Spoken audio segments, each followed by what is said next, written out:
திருச்செந்தூர் சுப்பிரமணிய சுவாமி கோவிலுக்கு கடந்த 18 நாட்களில் 2.59 கோடி ரூபாய் உண்டியல் மூலம் காணிக்கை பெறப்பட்டுள்ளதாக திருக்கோவில் நிர்வாகம் தெரிவித்துள்ளது. முருகப்பெருமானின் 6 படை வீடுகளில் 2ஆம் படை வீடான திருச்செந்தூர் சுப்பிரமணிய சுவாமி கோவிலில் வைக்கப்பட்டுள்ள உண்டியல்களில் பக்தர்கள் காணிக்கையாக செலுத்தும் காணிக்கை பொருட்கள் மாதந்தோறும் கணக்கிடப்படுவது வழக்கம்.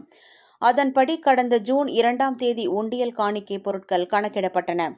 இந்நிலையில் வரும் ஜூலை மாதம் 7ஆம் தேதி குடமுழுக்கு விழாவிற்கு 10 லட்சத்திற்கும் அதிகமான பக்தர்கள் வருகை தருவார்கள் என்று எதிர்பார்க்கப்படுகிறது. இதையொட்டி ஜூலை 1ஆம் தேதி முதல் யாகசாலை பூஜைகள் நடைபெறவுள்ளது. எனவே குடமுழுக்குக்கு முன்னதாக உண்டியல் காணிக்கை பொருட்களை கணக்கிடும் பணி நேற்று நடைபெற்றது.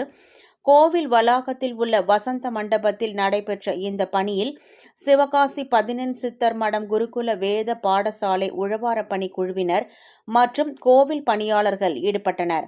இந்த பணி நிறைவு பெற்றதை அடுத்து கோவில் நிர்வாகம் வெளியிட்டுள்ள அறிக்கையில், நிரந்தர உண்டியலில் இருந்து 2,56,06,371 ரூபாய், வைகாசி விசாகம் தற்காலிக உண்டியல் மூலம் 3,26,143 ரூபாய் என மொத்தம் 2,59,32,514 ரூபாய் காணிக்கை பெறப்பட்டுள்ளதாக தெரிவிக்கப்பட்டுள்ளது.